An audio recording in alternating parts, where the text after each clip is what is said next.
Hello guys, I am Anasi. Welcome to my YouTube channel. അപ്പോൾ ഞാനിന്ന് വന്നിരിക്കുന്നത് BSc നഴ്സിംഗിൻ്റെ ലേറ്റസ്റ്റ് അപ്ഡേറ്റ്സുമായിട്ട്, അതുപോലെ തന്നെ എത്ര മാർക്ക് വരെ ഉള്ളവർക്ക് ഏതൊക്കെ കോളേജുകളിൽ എങ്ങനെ കിട്ടുമെന്നതിനോട് കുറേ അധികം പേര് ഡൗട്ട് ചോദിച്ചായിരുന്നു. അതെല്ലാം പറയാൻ വേണ്ടിയിട്ടാണ്. അപ്പോൾ എനിക്ക് ആദ്യം തന്നെ പറയാനുള്ളത് എന്താണെന്ന് വെച്ച് കഴിഞ്ഞാൽ, റാങ്ക് ലിസ്റ്റ് വരാതെ നമുക്കൊരിക്കലും കറക്റ്റായിട്ട് ഇപ്പോൾ കിട്ടില്ല എന്നുള്ളതൊന്നും നമുക്ക് പറയാൻ പറ്റില്ല. റാങ്ക് ലിസ്റ്റ് വന്നതിന് ശേഷമേ നമുക്കത് പറയാൻ പറ്റുള്ളൂ. പിന്നെ നമുക്കറിയാം, നമ്മുടെ ഡേറ്റ് എക്സ്റ്റെൻഡ് ചെയ്തിട്ടുണ്ട്. ഇതുവരെ അപേക്ഷിക്കാത്തവർക്ക് നമുക്ക് അപേക്ഷിക്കാൻ വേണ്ടിയിട്ട് ഒരവസരം കൂടെ കിട്ടിയിരിക്കുകയാണ്. അപ്പോൾ ഇനി ആർക്കെങ്കിലും താല്പര്യമുണ്ടെന്നുണ്ടെങ്കിൽ ചെന്ന് അപേക്ഷിക്കേണ്ടതാണ്.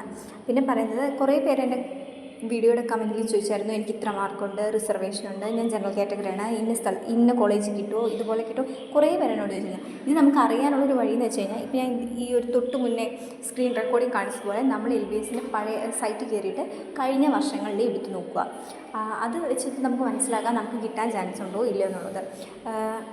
ഇപ്പം ഞാൻ അതിൽ കുറച്ച് കോളേജുകൾ എടുത്ത് നോക്കിയപ്പോൾ എനിക്ക് മനസ്സിലായത് എന്താണെന്ന് വെച്ച് കഴിഞ്ഞാൽ, ഒരു 295 മുകളിലുള്ളവർക്കാണ് കൂടുതലും ഗവൺമെൻറ് സീറ്റ്സ് കിട്ടിയിരിക്കുന്നത്. അതുപോലെ തന്നെ ലാസ്റ്റ് കഴിഞ്ഞ തവണ കയറിയിരിക്കുന്ന മാർക്ക് എന്ന് പറയുന്നത് 260 സംതിങ് ആണ്. സോ അതെല്ലാം നോക്കിയിട്ടാണ് നമുക്ക് കഴിഞ്ഞ തവണ സീറ്റ് കിട്ടുക. അപ്പോൾ ഈ ഒരു മാർക്ക് വെച്ചിട്ട് നമുക്ക് ഏകദേശം പറയാം നമുക്ക് നമ്മുടെ സീറ്റ് കിട്ടുമോ ഇല്ലെന്ന്. അപ്പോൾ ഗവൺമെൻറ്റിൽ റിസർവേഷനൊന്നും ഇല്ലാതെ ഒരു 297 296 അതുവരെയുള്ളവർക്കൊക്കെ കിട്ടാൻ ചാൻസ് ഉണ്ട്. അതുപോലെ തന്നെ പ്രൈവറ്റിൽ നോക്കുവാണെങ്കിൽ ഒരു 260 വരെയൊക്കെ കിട്ടാം. ഇനി അല്ലാതെ ഇതിലും മാർക്ക് കുറവുള്ള കുട്ടികൾ LBS തന്നെ NRI കോട്ടകൾ വഴി കയറുന്നുണ്ട്. അങ്ങനെയും നമുക്ക് നോക്കാവുന്നതാണ്.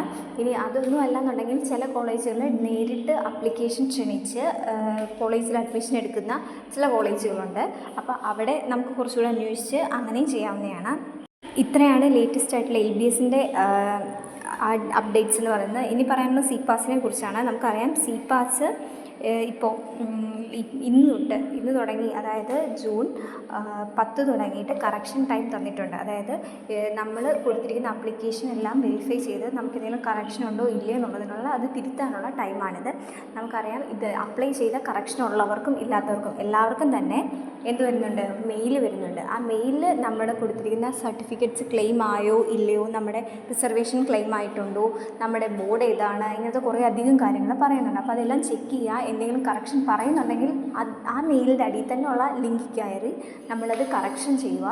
അതിൽ തന്നെ ആ മെയിലിൽ തന്നെ നിങ്ങൾക്ക് എന്നാണ് കറക്ഷൻ അവസാനിപ്പിക്കാനുള്ള ലാസ്റ്റ് ഡേറ്റ് എന്ന് പറഞ്ഞിട്ടുണ്ടാവും, അതും ചെയ്യുക. ഇനി കറക്ഷന് വേണ്ടിയിട്ട് മെയിലൊന്നും വരാത്തവരാരെങ്കിലും ഉണ്ടെന്നുണ്ടെങ്കിൽ കുറച്ച് വെയിറ്റ് ചെയ്യുക. ചിലപ്പോൾ 2 ദിവസത്തിനുള്ളിൽ തന്നെ നിങ്ങൾക്ക് എല്ലാവർക്കും മെയിൽ വരുന്നതാണ്.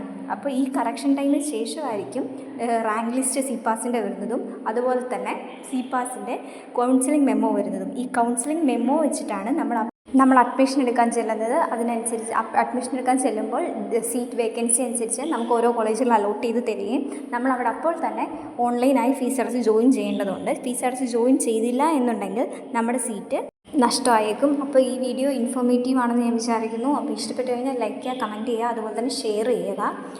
കൂടുതൽ അപ്ഡേറ്റ്സുമായിട്ട് നമുക്ക് വരും വീഡിയോസിൽ കാണാം. കൂടുതൽ ഇൻഫോർമേറ്റീവ് വീഡിയോസിനായിട്ട് നമ്മുടെ ചാനൽ എല്ലാവരും സബ്സ്ക്രൈബ് ചെയ്യുക, സപ്പോർട്ട് ചെയ്യുക.